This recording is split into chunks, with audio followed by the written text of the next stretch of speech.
setiap pertemuan nanti saya kasih rekam, jadi yang nggak masuk atau nggak mengikuti perkuliahan bisa mengikuti rekaman perkuliahan. Nanti saya upload di YouTube ya. Yang saya rekam. Kelihatan gambar saya? Kelihatan Pak, jelas. Jelas Pak. Saya taruh Jelas Pak. gambar saya di bawah.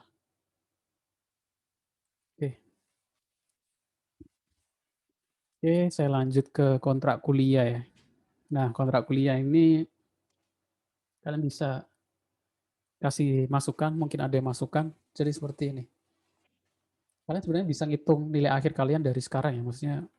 Jadi ke kontrak kuliah nilai akhir itu dibagi menjadi 4 komponen ini. Ada kehadiran, tugas, UTS, UAS. UAS dan UTS ini sudah fix ya. UAS 35, UTS 30. Kalau dipikir-pikir, kalau kalian kerjakan UTS UAS gitu ya, 30, 35 udah 65 ya. Kalian udah dapat B plus apa B min ya? 65. Kalau dapat tugas sama ini 100 ya. Nah, yang boleh berubah adalah kehadiran dan tugas. Kalian boleh ngasih saran kehadirannya 10 atau berkurang kehadiran 5 atau kehadirannya dinaikin 15. Silakan kalau ada yang mau ngasih saran atau opsi yang lain.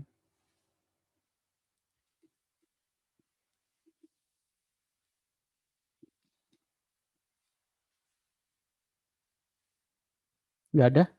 Semuanya setuju untuk berkuliah? Pak, ya. Assalamualaikum Pak. Waalaikumsalam.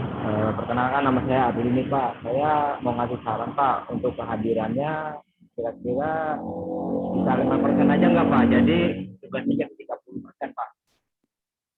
Kasih saran aja sih Pak. Yang lain bagaimana untuk kehadiran 5%? Kalau kehadiran 5% berarti tugasnya 35% ya. Jadi tugasnya lebih tinggi. Jadi kalian harus mengerjakan semua tugasnya paling enggak. Bagaimana yang lain? Kurang setuju sih Pak. Kurang setuju Pak. Gimana? Terbebani tugas. Mungkin ini juga udah pas sih Pak, kayaknya komposisinya buat kehadiran Pak. Nah, untuk kehadiran harusnya nggak ada masalah ya. Saya kasih ini aja. Saya lewati dulu ya. Untuk kehadiran, saya belum jelaskan di sini. Kehadiran itu sebenarnya saya nggak terlalu harus hadir dan lain-lain. Kehadiran itu saya hitung dari ngeklik tombol online di e-kampus ya. Saya coba share screen dulu lah.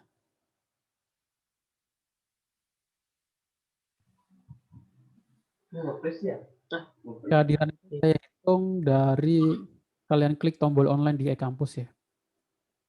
Ini karena saya pakai Zoom, otomatis linknya itu tetap sebenarnya. Tiap minggu itu nggak berubah-berubah. Jadi saya hitung dari ngeklik tombol online di e-kampus. Kalau kalian klik, dianggap hadir. Seperti itu. Harusnya nggak ada masalah. Seperti itu ya. Tadi ada yang nanya untuk kehadiran dari mana. Jadi kehadiran itu. Mainnya audio mixer ini. Kayaknya musisi. Kehadiran itu saya ambil dari kalau kalian klik tombol online di e-kampus. Seperti itu. Kalau perkuliahannya lewat Zoom ya. Nanti kalau perkuliahannya lewat, kalau saya nggak bisa Zoom, mungkin ada materi, ada tugas, mungkin bisa dihitung dari pengumpulan tugas dan lain-lain. Tapi kalau perkuliahannya mungkin sebagian besar Zoom, dihitung dari ngeklik tombol online. Pak, maaf nih Pak. Ini kan saya belum ambil KRS, sedangkan saya ngikutin Zoom nih Pak. Kira-kira apa masih dihitung absen nggak Pak? Kalau belum ikut KRS, namanya belum ada di mata jadwal ini ya. Maksudnya di mata kuliah ini ya. Namanya belum ada ya. Kalau belum ikut KRS, nanti kalian konfirmasi saja untuk bahwa mengikuti perkuliahan ini. Koordinasi bagaimana dengan menunjukkan bahwa kalian mengerjakan tugas. Jadi kemungkinan di mata kuliah saya ini tiap minggu ada tugas ya. Tiap minggu ada tugas, terus ada koreksi. Jadi tugasnya nanti bisa Kalau ada revisi bisa direvisi dan nilainya bisa diperbaiki. Seperti itu ya.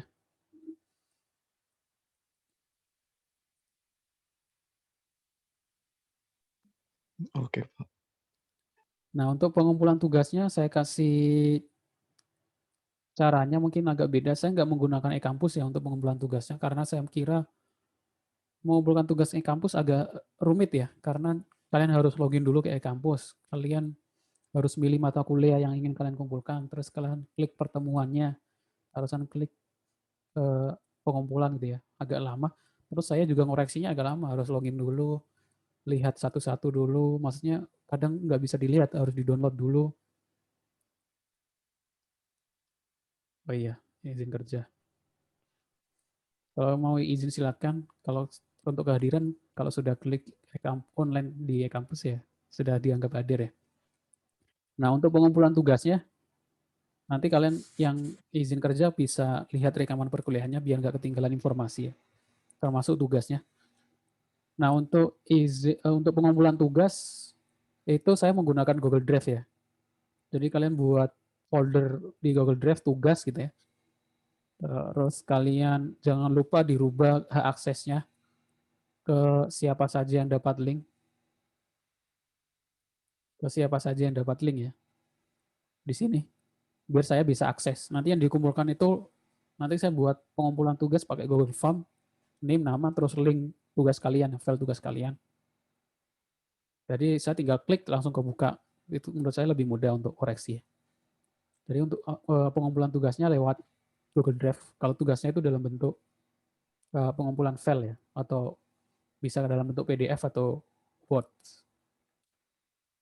Saya kasih contoh, mungkin ada yang belum paham untuk pengumpulan tugasnya.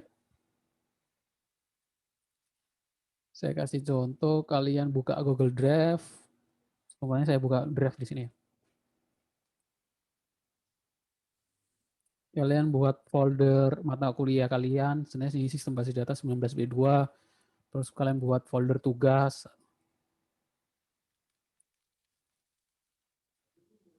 Nah, jangan lupa settingannya diganti ke siapa saja yang dapat link ya, biar saya bisa buka. Kalau dibatasi, saya nggak bisa buka. Jadi diganti ke siapa saja yang memiliki link. Jangan lupa sebelum pengumpulan itu, ganti ke siapa saja yang memiliki link, baru salin link, nanti linknya ini dikumpulkan di Google Form yang saya buat untuk pengumpulan tugasnya.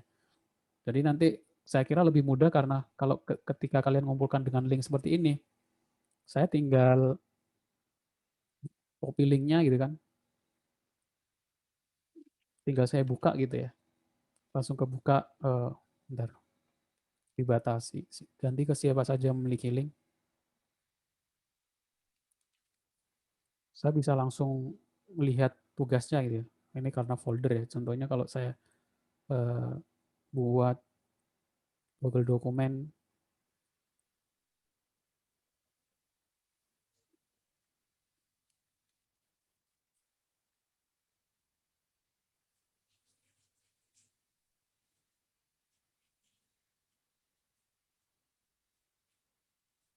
ya kalau saya dapatkan link, saya ganti ke siapa saja yang memiliki link, salin link.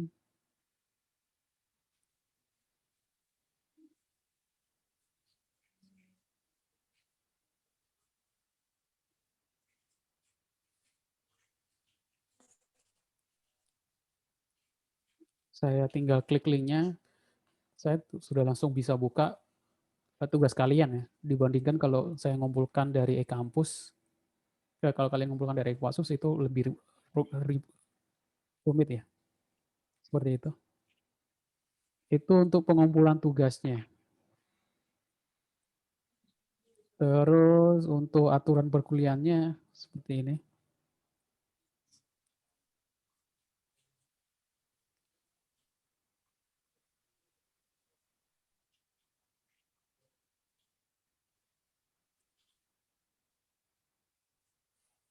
Untuk aturan perkuliahan dan pengumpulan tugas, jadi semua tugas sebelum UTS itu dikumpulkan sebelum UTS ya.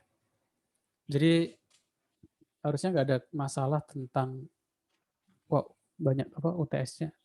tugasnya waktunya sempit ya, waktunya panjang. Jadi semua tugas sebelum UTS terakhir pengumpulannya adalah sebelum UTS. Semua tugas sebelum UAS terakhir pengumpulannya sebelum UAS.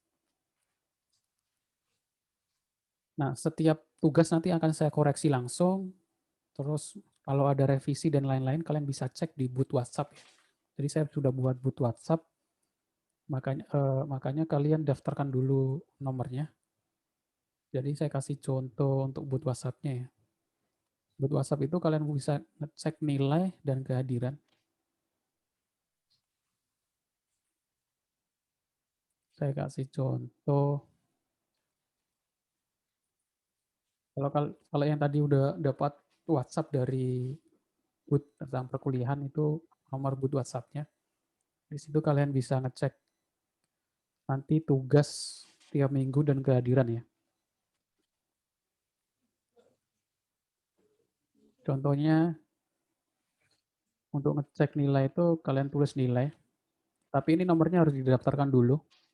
Kalau belum didaftarkan nanti ada informasi bahwa nomor belum terdaftar. Nah, nanti masing-masing akan mendapatkan informasi tugas nilai gitu ya. Nah, ketika tugasnya itu ada revisi, nanti saya tulis revisiannya di sini. Saya gambar database-nya atau ininya masih salah atau masih keliru. Nah, kalian boleh perbaiki. Jadi cuma tugas 1 sampai tugas 1 kalian lihat ada perbaikan, kalian boleh perbaiki, kalian upload lagi tugas perbaikannya. Jadi nanti nilainya tugasnya bisa berubah. Jadi kalian tahu kalau ada koreksiannya itu bagian mana gitu ya. Itu kalau kalian ngumpulinnya cepat, tapi kalau kalian ngumpulinnya mepet-mepet terakhir sebelum UTS ya nggak ada waktu untuk perbaikan nilai tugas gitu ya. Sesuai dengan hasil nilai. Nah, untuk bisa ini kalian harus daftarkan dulu ya, karena ini dia membaca nomor telepon untuk mendeteksi yang SMS itu NIM-nya siapa gitu ya. Nah, itu daftarnya saya taruh linknya saya buat Google Spreadsheet. Mana ya Google Spreadsheet? Ini. Kelas 19 B2.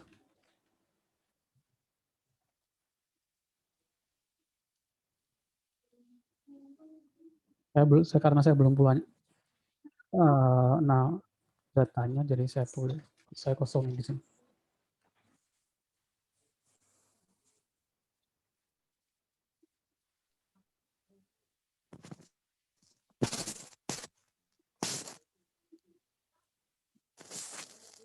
Saya bagikan ke 19.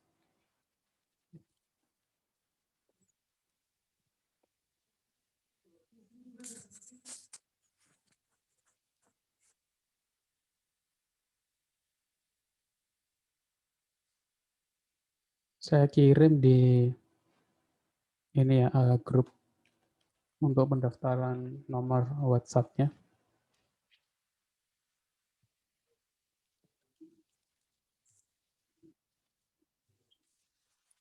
Itu jadi nanti booth WhatsApp itu saya buat untuk ngecek nilai dan kehadiran dan juga ngecek tugas ya.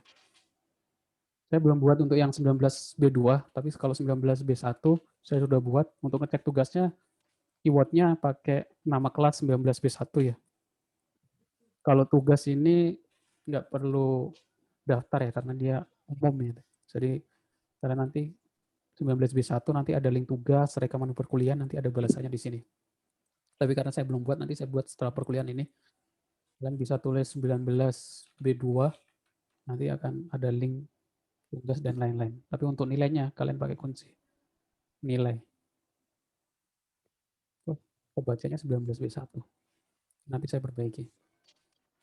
Oke, itu untuk booth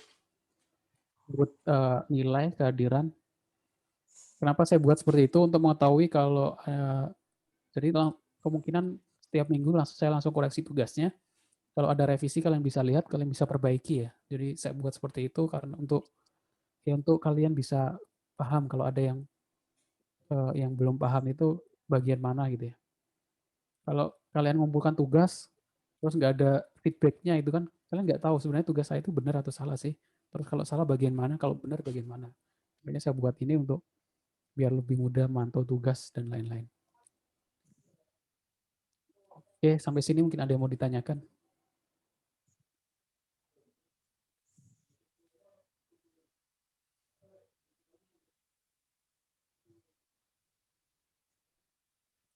Silakan kalau ada yang mau ditanyakan.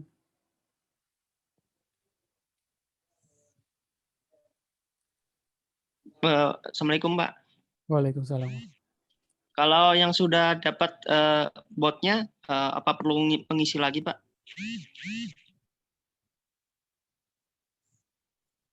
Iya, isi lagi. Itu kan bot itu kan yang tadi bot reminder perkuliahan itu kan saya kirim ke semua anggota ya. Maksudnya saya kirim ke sama gitu kan, isinya sama. Saya kirim ke semua anggota dalam grup yang isinya sama. Tapi untuk ngecek nilai gitu kan tiap orang isinya beda-beda. Jadi harus didaftarkan dulu. Jadi nomor WA ini itu miliknya NIM ini. Nanti isinya ini ya, nilai sekian, tugas sekian, kehadiran sekian gitu ya. Karena dulu semester kemarin saya buat WA juga tapi tanpa daftar WA. Maksudnya tanpa daftarkan nomor tapi pakai NIM gitu. Jadi tinggal masuk kirim NIM, langsung ada jawaban NIM ini nilai sekian, kehadiran sekian. Tapi kan privasinya kurang. Karena ada orang yang nggak pengen diketahuan nilainya itu kan, karena siapapun bisa ngecek nilainya gitu ya. Yang penting tahu NIM-nya gitu. Kan semester kemarin seperti itu ternyata privasinya kurang gitu ya. Jadi saya ganti ke nomornya didaftarkan untuk mengetahui nilainya itu. Jadi sistem bot saya nanti kalau ada WA dari nomor ini isinya nilai, nanti balasannya adalah nilai dia gitu. Nilai NIM dia. Seperti itu. Jadi silakan daftarkan nomor dan tulis nama, NIM sama nomor WA-nya di logo spreadsheet yang saya kirim di grup. Paham ya maksudnya ya? Siap Pak, paham Pak. Terima kasih Pak. Iya. Oke, ada lagi yang mau ditanyakan?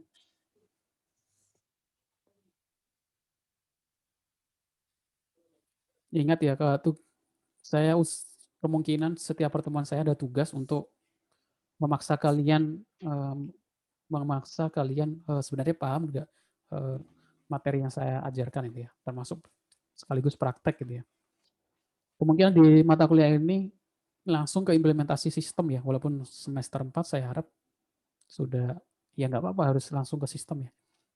Jadi karena mata kuliah adalah konsep basis data, kita akan belajar basis data, otomatis database yang paling sering dan paling banyak dipakai sekarang itu adalah MySQL.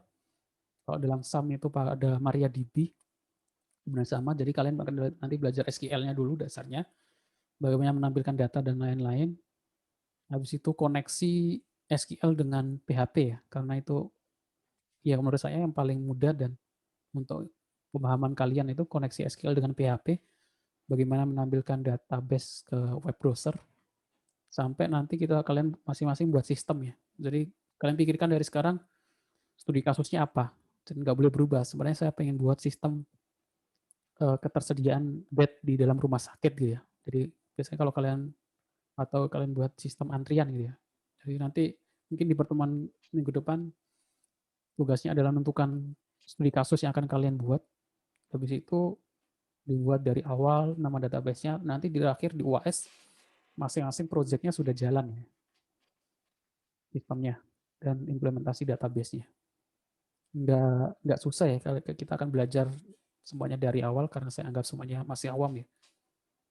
Nanti saya kasih contoh, jadi kemungkinan saya usahakan semua tugas yang saya kasihkan itu saya kasih contoh pengerjaannya gitu ya. Jadi saya nggak pernah ngasih tugas tanpa contoh pengerjaannya sih sebelum-sebelumnya. Jadi kalau ada tugas buat database, sini sistemnya kayak gini, saya kasih contoh kayak gini. Jadi kalian buat seperti ini tapi beda studi kasus ya. Jadi nanti agak aneh kalau saya buat contohnya seperti ini terus jadinya lain gitu ya. Jadi kemungkinan dia nggak ngikutin aturan seperti itu. Nah ini referensi bukunya, kalian bisa belajar sendiri untuk memperdalam gitu ya, karena kelas kuliahan itu kan hanya berapa persen dari ilmu yang kalian dapat ya. Semuanya sebagian besar kalian dapatkan itu belajar sendiri ya. Apalagi di sekarang di perkuliahan online.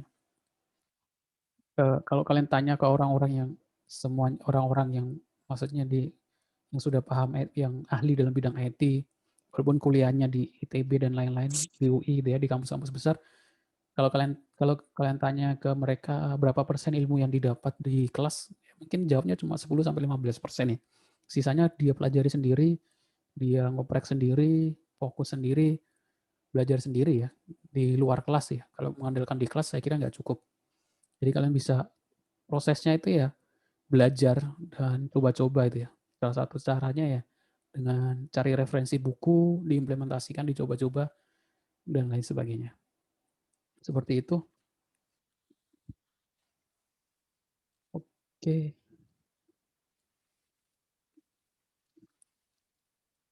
Selanjutnya kita masuk ke aturan perkuliahan sudah saya bahas, cek nilai dan tugas IBOT. Nomor bootnya adalah ini, nomor sudah harus terdaftar ya. Sekarang kita masuk ke mata kuliah kita untuk perkenalan. Apa itu sih database? Mungkin ada yang mau jawab definisi database. Apa sih database itu? Silakan kalau ada yang mau jawab. Pak, maaf nih, tanya yang tadi yang pendaftaran nomor WA yang ada linknya tadi, itu langsung ke save sendiri ya? Udah otomatis ya? Ke save sendiri maksudnya di Google Spreadsheet-nya ya? Oh iya, otomatis Iya. nge-save. Oh ya udah. Otomatis nge-save tapi belum masuk ke dalam sistem boot saya. Nanti saya masukkan ke bus setelah perkuliahan. Oh ya udah. Jadi kalian Makasih. bisa cek dengan kata kunci nilai. Nanti isinya mungkin masih kosong ya, karena belum ada tugas dan kehadiran. Oke, ada lagi yang mau ditanyakan? Makasih Pak. Iya, sama-sama. Untuk yang nggak bisa ngikutin perkuliahan, semua perkuliahan ini kalau nggak saya lupa, kadang saya lupa sih. Kalau lupa mungkin bisa diingatkan untuk ngerekam tiap perkuliahan ya. Jadi kalau saya rekam terus setelah perkuliahan saya usahakan untuk langsung upload di YouTube. Jadi yang nggak bisa ngikuti perkuliahan bisa lihat rekaman perkuliahannya di rekaman ulangannya di YouTube ya, di website saya. Jadi kalian bisa lihat atau di boot, nanti saya taruh di boot dengan kata kunci 19B2. 19.B2 nanti balasannya adalah link tugas dan link rekaman perkuliahan. Oke. Ini ada yang mau jelaskan apa yang dimaksud dengan database? What is database? Basis data. Database. Contohnya apa? Kalau contohnya itu kalian tahu nggak contohnya?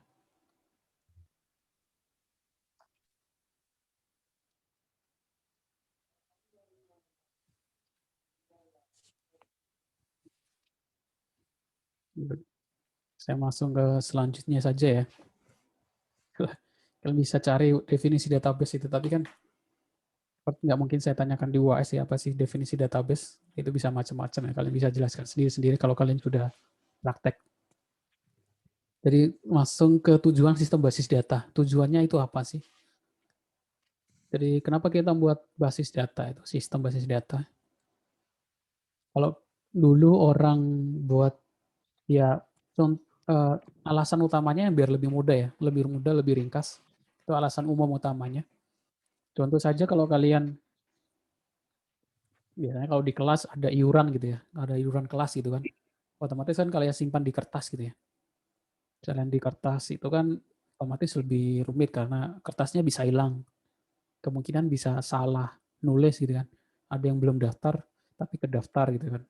Kemungkinan bisa hilang, kemungkinan ada banyak kemungkinan yang bisa diatasi dengan membuat basis data ya, karena diakses lewat komputer, kita nggak perlu takut kertasnya hilang, kita simpan datanya di situ, mudah diaksesnya, mencegah data redundansi itu mencegah kemungkinan data itu double gitu yang ditulis 2 kali, ada yang udah bayar sekali, ditulisnya 2 kali itu kan, kalau dalam iuran kelas mungkin baru bayar sekali, kalau utang ditulisnya 2 kali kan, itu termasuk merumit ya, maksudnya jadi kalau di dalam sistem namanya redundansi data dan inkonsistensi, mencegah hal seperti itu, masalah keamanan data dan lain-lain, mempertimbangkan masalah integritas. Kalau keamanan itu ini ya beberapa itu ya masih walaupun kita menggunakan basis data juga keamanan jadi hal utama ya, maksudnya bukan berarti dengan sistem basis data keamanan jadi lebih aman, belum tentu, karena faktanya juga banyak data sistem yang bocor gitu ya. Kalau kalian baca berita, data user Tokopedia, ada yang jual di online gitu kan. Karena ternyata ada yang ambil data hampir puluhan giga itu diambil ya. Jadi kalau kalian baca ramenya kemarin di Twitter sih, ada seorang di luar negeri dia menjual data user Tokopedia dari nama, username, password dan lain-lain. Dalam ukurannya udah bergiga-giga, 5 giga lebih, itu jutaan user Tokopedia bocor itu ya. Nah itu termasuk keamanannya lemah. Bagaimana orang lain yang nggak punya akses bisa ngambil data gitu ya. Nah itu banyak kelemahannya. Nah ternyata Tokopedia sudah menghadapi hal seperti itu. Kalau kalian ikuti beritanya, ternyata Tokopedia walaupun bocor, dia jamin keamanan datanya nggak akan bisa bocor. Kenapa? Maksudnya nggak akan bisa dibaca orang lain karena dienkripsi. Salah satu akhirnya kita akan harus belajar enkripsi ya, kriptografi gitu ya. Jadi seumpama password saya 123 gitu ya. Ya jangan save disimpan di database-nya 123, tapi disimpan di database-nya dalam bentuk enkripsi. Biasanya dipakai adalah MD5 atau enkripsi hash, jadi disimpannya itu dalam bentuk enkripsi. Nanti kalau bocor, walaupun bocor, data itu password saya nggak kebaca bahwa passwordnya 123 gitu ya. Yang kebacanya itu adalah enkripsinya dalam bentuk campuran angka dan huruf gitu ya. Nah itu salah satu mencegah keamanan data. Oke, saya lanjutkan. Nah keuntungan basis data mengurangi redundansi, otomatis seperti tadi menghindarkan inkonsistensi, terpeliharanya integritas data dapat dipakai bersama-sama, memudahkan penerapan standarisasi, jaminan security, mempertimbangkan kebutuhan. Nah, kalau sekarang pemilik data udah dianggap pemenang ya. Sekarang kalau perang itu sekarang udah nggak pakai perang fisik ya. Sekarang namanya udah perang data gitu ya. Negara itu kalau sebenarnya walaupun kelihatannya damai-damai saja, negara itu saling mencuri data ya, data negara lain gitu ya. Entah itu untuk kepentingan ekonomi, entah itu untuk kepentingan militer gitu ya. Semuanya kalau kalian baca berita itu bagaimana negara Cina itu dituduh mencuri data desain pesawat tempur Amerika Serikat gitu ya. Nah itu kan ngambilnya dari database gitu. Bagaimana seorang hacker ngambil desain pesawat tempurnya kan otomatis disimpan di database. Ternyata bisa diambil orang lain. Nah itu kan termasuk keamanan data dan itu sangat membahayakan ya dari seperti itu. Contohnya seperti itu. Terus kalau keamanan di Iran, kalau kalian ngikutin berita di reaksi nuklir Iran, pernah komputernya itu kena bobol virus, datanya keambil, itu dari CIA ternyata bisa ngambil sistem nuklirnya Iran, dan itu caranya itu kalau kalian ngikuti film, caranya nggak semua caranya itu dalam bentuk online ya. Di situ ada yang bocorkan bagaimana Amerika bisa ngambil alih sistem itu. Ada agen intelijen Amerika itu dia naruh virus dalam flash disk ya. Dalam flash disk banyak, dia berjalan keliling kantor reaktor nuklir Iran gitu ya. Dia berjalan terus flash disk itu dijatuhkan di dekat-dekat pintu kantor itu. Jadi flash disk itu dijatuhkan, yang isinya itu udah ada virus gitu ya. Jadi ketika ternyata ada pegawai kantor reaktor nuklir Iran itu menemukan flash disk itu, dikiranya flash disk milik orang, terus dibawa, diambil, ditancapkan di komputernya dia. Otomatis ketika itu ditancapkan, misalnya di situ ada trojan, langsung aktif, langsung bisa ngambil alih komputer, langsung dia ngirim data-data dalam komputer itu ke servernya di Amerika ya. Itu banyak ya seperti itu ya. Ada teknik namanya, istilahnya kalau dalam keamanan atau security namanya social engineering ya. Bagaimana memanipulasi untuk mengambil alih komputer itu nggak cuma lewat internet, bisa manual, maksudnya bukan manual, bisa dengan telepon dan lain-lain. Ada yang kalau itu ada yang kalau Kevin McNick, kalau kalian ngikutin film, salah satu orang Amerika yang paling populer dalam bidang security ya, Kevin McNick, bagaimana bisa ngambil alih bank itu ya, dia nelpon pura-pura sebagai admin bank terus nanyakan password seperti itu ya.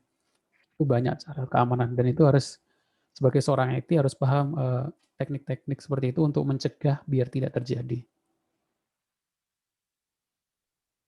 Tapi sebelum kalian mempelajari hal yang jauh seperti itu, kalian pelajari dulu dasar-dasar basis data ya, harus paham. Nah, untuk teknologi di dunia IT ini termasuk perkembangannya sangat cepat ya, berbeda dengan mungkin jurusan lain ekonomi atau teknik lingkungan atau manajemen yang mungkin perkembangannya agak lambat ya, 10 atau 15 tahun baru ada teknologi baru. Kalau dalam dunia IT setahun aja kalau kalian nggak ngikutin udah ketinggalan zaman ya. Tahun itu udah ada perubahan teknologi ya. Dulu saya ketika kuliah S1 masih S1 2007 ya belum ada Android, belum ada JavaScript itu belum terlalu banyak, terus database itu paling database SQL dan lain-lain. Nggak seperti sekarang udah bahasa pemrograman udah banyak banget JavaScript, Laravel, ada framework gitu ya. Ada Node.js, ada Android, Flutter, Kotlin, ada Flutter, Kotlin gitu ya. Pemrograman mobil semakin berkembang. Nah, itu sangat banyak. Jadi kalau nggak ngikutin ya akan ketinggalan. Termasuk di dalam teknologi basis data ya. Dulu saya mengenal hanya SQL, Structured Query Language. Tapi dengan berkembangnya data semakin banyak, SQL dianggap nggak bisa ngendel data besar ya. Nah, maka muncul teknologi baru namanya NoSQL. Itu teknologi baru. Tapi kalau sebelum yang paling ramai sekarang yang paling ramai dipakai adalah MongoDB. MongoDB. Yaitu yang paling banyak sekarang dipakai untuk karena lebih cepat. Tapi sebelum ke NoSQL kalian pelajari dulu SQL ya. Karena tahapannya seperti itu. Nanti kita belajar SQL dengan MySQL dan pakai SAM ya, PHP-MyAdmin. Itu untuk teknologi. Selanjutnya setelah itu ada istilahnya big data, yaitu bagaimana mengolah dan mengambil informasi dari data yang besar. Itu ada framework-nya, ada Kafka, Cassandra, Hadoop, Apache Spark, dan lain-lain. Perusahaan-perusahaan besar seperti Indosat, Telkomsel itu biasanya udah pakai framework big data ya, Hadoop dan lain-lain. Karena ini agak susah untuk dipelajari karena memang kita harus membutuhkan komputer dengan spek yang tinggi dan termasuk datanya juga harus banyak. Terus kita akan, kalau database selanjutnya itu akan mengenal namanya data science. Data science, itu apa sih data science itu? Ini contoh aplikasi data science dalam beberapa sektor industri ya, ada e-commerce, manufacturing, bank, finance, transport, healthcare, itu semuanya membutuhkan data science. Data science ya dasarnya database tapi diolah ya dengan metode-metode ya, data science. Contohnya dalam sektor e-commerce ada identifikasi customer, rekomendasi produk, analisis review. Contohnya semua promo dan semua itu e-commerce nggak ngasal ya. Contoh kayak Shopee buat promo gratis ongkir antara jam 12 dan jam 1 ya. Itu Shopee nggak ngasal rapat terus, yuk kita buat promo jam 12 sampai jam 1. Enggak ya. Itu keputusan itu diambil dengan analisa data ya. Dia lihat pembelian paling sering itu orang paling banyak beli di jam berapa gitu ya.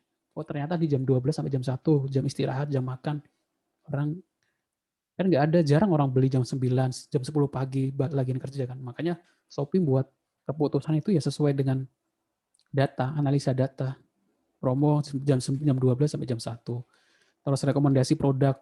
Tiap user kan rekomendasi produknya beda-beda. Itu diambil dari mana? Ya dari data history dia searching itu tentang apa. Itu juga ngambilnya dari data science atau database. Kalau saya buka Shopee hanya untuk sering buka untuk nyari sepatu futsal, kaos kaki futsal, kaos bola gitu ya. Otomatis rekomendasi selanjutnya mungkin obat untuk obat-obatan biar bugar, terus mungkin kaos bola, terus deker dan lain-lain yang ada hubungannya tentang yang saya cari. Dan itu tiap user kan beda-beda. Kalau saya buka Shopee yang akun saya sama orang lain yang dia buka kan beda sesuai dengan historinya. Yaitu dari sistemnya ngambil dari database ya. Data analis atau data science. Dalam sektor e-commerce, dalam sektor manufacturing, ada bank, credit risk modeling untuk mencegah resiko ya, resiko kredit itu kan biasanya ada sistem untuk mencegah resiko kredit itu dia berhak untuk dapat kredit atau enggak. Bacanya dari data parameter yang diinputkan ya. Banyak metodenya yang dipakai. Terus ada medical image analysis, sekarang lagi banyak deteksi gambar, deteksi tangan gitu ya. Saya lagi pengen buat absensi ya, kalau nggak ada waktu absensi dengan deteksi tangan gitu. Jadi kalau 4 ini ngebaca absen gitu ya. Jadi absensinya di depan webcam gitu, seperti itu. Sekarang sudah ada untuk deteksi tangan 5, 4, 3, 2, 1 gitu ya. Deteksi gerak, deteksi gambar rongsen yang sekarang lagi rame itu gambar rongsen paru-paru COVID. Sebenarnya dokter paru-paru itu menganalisa seorang kena COVID atau enggak itu dicek manual ya. Jadi gambar rongsennya itu dibaca, ada putih-putihnya banyak enggak. Nah itu manual, dan itu bisa digantikan dengan sistem. Bukan digantikan, tapi dibantu dengan sistem biar lebih cepat. Jadi inputnya adalah gambar rongsen paru-paru, nanti sistem menandai, oh ini yang putih-putih itu ada tandanya di bagian mana saja. Nah ketika ditandai baru dokter baca kan lebih mudah karena udah dibantu dengan sistem untuk deteksi bagian putih-putihnya itu sebelah mana. Nah itu untuk membantu kinerja dokter. Termasuk juga membaca sel darah dan lain-lain. Terus ada bioinformatik itu membaca sel, membaca DNA, RNA itu ya, tes PCR itu kan sebenarnya pakai ini baca data baris DNA itu kan AB, GHFG ya. Cuma 4 karakter tapi panjang sampai 2 giga itu DNA itu seperti itu. Jadi DNA itu cuma abjad yang berulang-ulang sampai panjang sampai ribuan baris, besarnya 2 giga ya satu DNA itu. Nah itu bisa dibaca. Kalau dengan sistem lebih cepat. Terus ada transportasi, self-driving cars, dan lain sebagainya. Itu untuk data science. Ini sama seperti yang tadi, implementasinya dalam kasus beberapa sektor. Data science use case di Facebook, gunanya untuk social analytic, improving e-commerce, Uber untuk optimasi rate, jadi bagaimana mengoptimasi pemilihan jarak itu ya. Milih jalan yang lebih dekat dan lain-lain. Bank of America, increasing customer experience. Spotify, musik rekomendasi, itu juga menggunakan data science, merekomendasikan musik yang sesuai dengan yang kita. Sama seperti kalau e-commerce gitu kan barang yang dijual, kalau musik dia bisa merekomendasikan musik yang sesuai dengan apa yang kita dengarkan. Nah kalau kalian kalau sudah mengenal data science, nanti masuknya ke machine learning. Di machine learning itu ada beberapa tahap, di situ ada data collection, data pre-processing, model training, model evaluation, improving the performance. Namanya machine learning. Nah itu juga dasarnya juga harus bisa ke data, basis data. Jadi saya harap sih dari sekarang kalian fokus pengen ahli atau pengen ngerjain nanti studi tugas akhirnya itu buat apa gitu ya. Jadi kalian bisa fokuskan dari sekarang biar lebih mudah, jadi lebih fokus dipelajari. Jadi sama seperti dokter ya, dokter kan ada dokter umum dan dokter spesialis. Dokter umum paham semua hal tapi nggak akan disebut ahli ya. Beda dengan dokter spesialis, dia disebut spesialis, disebut ahli kalau dia fokus ke dalam satu hal. Sama dalam dunia IT ya, orang IT itu kalau menganggap bahwa dirinya paham semuanya, dia dianggap dokter umum, maksudnya nggak akan disebut ahli karena nggak fokus dalam satu hal. Dia akan disebut ahli kalau dia hanya fokus dalam satu hal ya, entah itu machine learning, atau image processing, atau data analis gitu ya. Ya mungkin dia bisa buat aplikasi lain atau itu, tapi dia hanya sekedar tahu. Tapi bisa disebut ahli kalau fokus ke dalam satu hal. Jadi seperti itu. Saya harap kalian juga memfokuskan, pilih dalam topik informatika itu kalian fokus di mana, sehingga kalian nanti ketika tugas akhir itu sudah ketemu fokusnya saya ini, jadi tinggal nyari studi kasus untuk mengerjakan.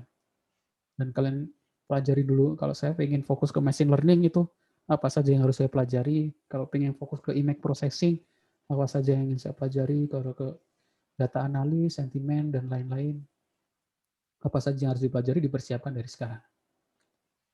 Tapi sebelum itu, terakhir ya, kalian harus paham dulu SQL dasar ya.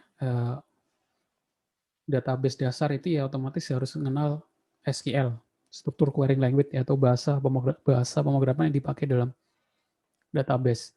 Itu dibagi menjadi 4. Sebenarnya kalian harus ini mengerti.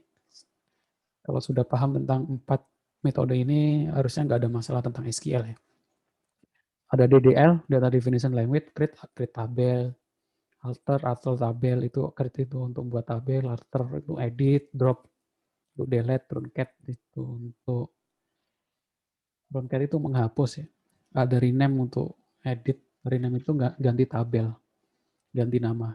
Terus ada select, update, insert, delete, merge, lock table, terus ada create, revoke, dan lain-lain nanti akan kita pelajari di mata kuliah kita ini di pertemuan selanjutnya. Nanti sampai ke implementasi ke bahasa pemrograman ya. Saya ambil PHP karena itu hampir semua ahli IT itu awalnya dari pemrograman web. Kebanyakan sih seperti itu, dari nanti dia berkembang ke bahasa pemrograman lain. Oke, sampai di sini ada yang ditanyakan, silakan kalau ada yang ditanyakan.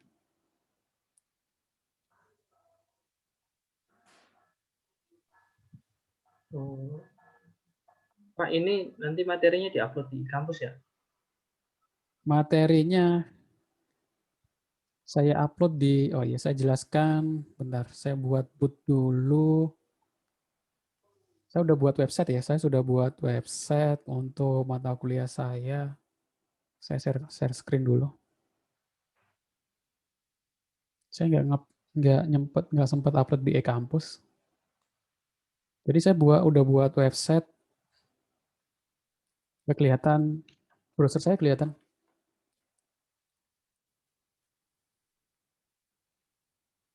Kelihatan, Pak. Alamatnya C Academy. Kelihatan. Nah, cacademy.my.id di sini itu saya udah buat dari semester kemarin ya. Kalian pilih menu di atas, ini ada semester 4 mata kuliah. Jadi kalian bisa ngikuti mata kuliah saya yang lain kalau pengen sih.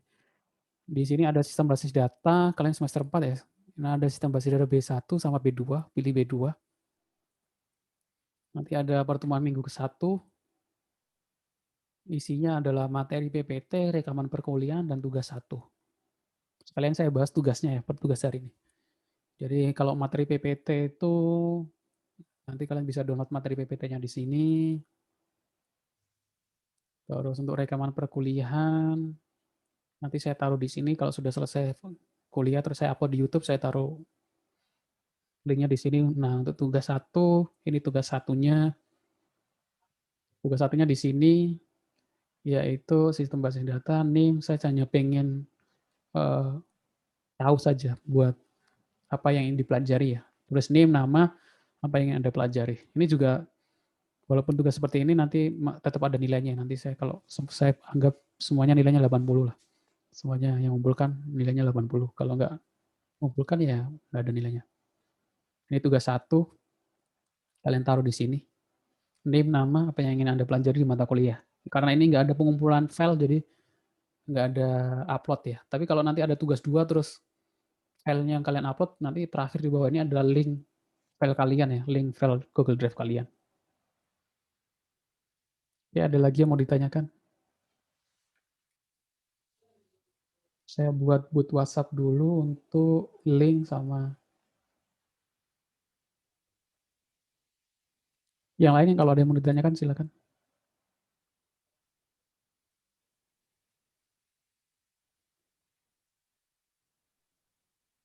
Belum, Pak. Halo, Pak. Ya, Berarti setiap pertemuan kita harus ngunjungin websitenya si Bapak ya, Pak?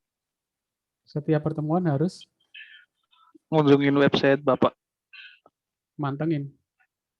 Iya, lihat-lihat website Bapak buat liatin tugas kayak sama materi juga, Pak. Apa gimana, Pak? Oh iya, nanti saya taruh sebentar saya buat dulu 19B2. Kalian bisa langsung cek di boot WA sih. Kalau ini kan nggak perlu daftar karena isinya sama ya.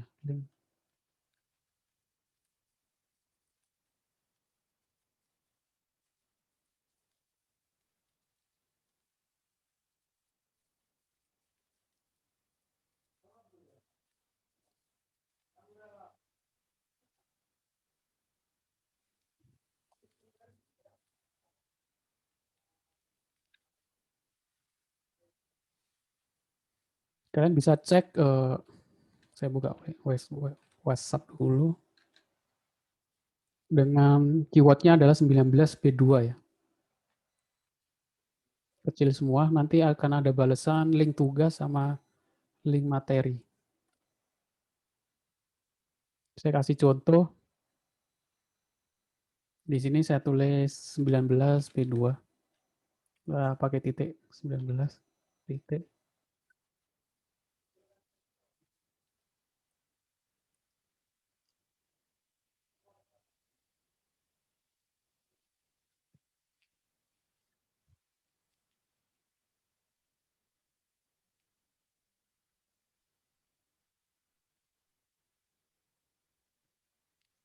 Nah, nanti ada balasnya agak lama, sengaja saya buat agak lama, berapa detik ya, biar nggak dikira boot ya. Kalau dikira boot nanti ke banned, jadi kalau dia langsung bales, baca sebagai boot nanti, makanya saya buat loading. Jadi kalau kalian tulis 19B2, nanti ada balasan link tugas 1, materi PPT 1. Nanti saya tambahin rekaman perkuliahan. Jadi kalian bisa cek dengan kata kunci 19B2. Terus untuk cek kehadiran tugas dan nilai dengan kata kunci nilai. Tapi belum saya backup sih.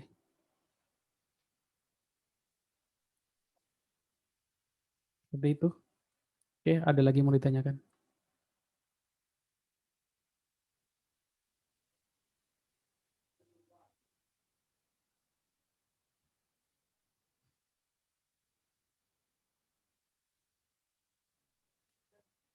Yang lain mungkin ada yang mau ditanyakan?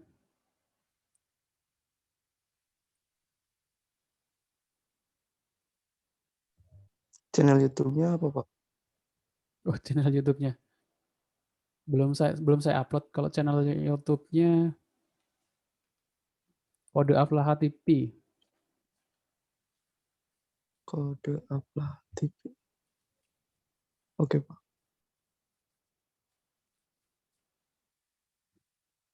Loh, ada Kode Aflah. Bacanya Kode Aflah sih sebenarnya ini. Kode Aflah Mang Tajaka. Iya, maksudnya seperti itu, tapi diplesetkan seperti jadi Kode Aflah. Jadi ini ya, saya buat tutorial juga kalau mau nyoba ini ada boot flash sale 1.1, tapi ternyata tetap nggak bisa ya. Kemungkinan ini barang goib sebenarnya boot flash sale 1.1. Saya udah buat boot flash sale pakai Python kemarin waktu 1.1 ya, tahun baru ya. Walaupun pakai boot ternyata susah juga, agak enggak, padahal dia hitungannya udah detik. Oke, ada lagi yang mau ditanyakan?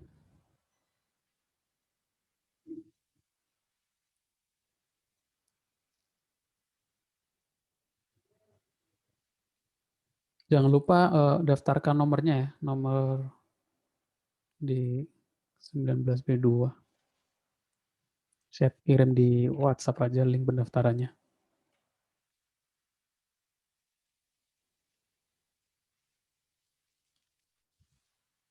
Oke, ada lagi yang mau ditanyakan? Kalau nggak ada, saya kira cukup perkuliahan kita hari ini.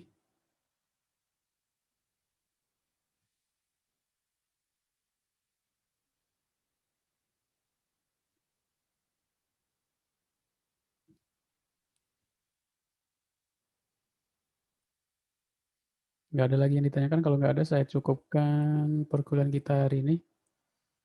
Terima kasih atas kehadirannya, perhatiannya. Kalau ada yang ditanyakan, kalau ada tugas terus nggak paham gitu ya, kalian boleh tanya di grup WA ya. Sengaja saya buat untuk tanya jawab kalau ada mata kuliah yang tugas atau yang lain yang nggak usah malu-malu tanya atau error gitu ya.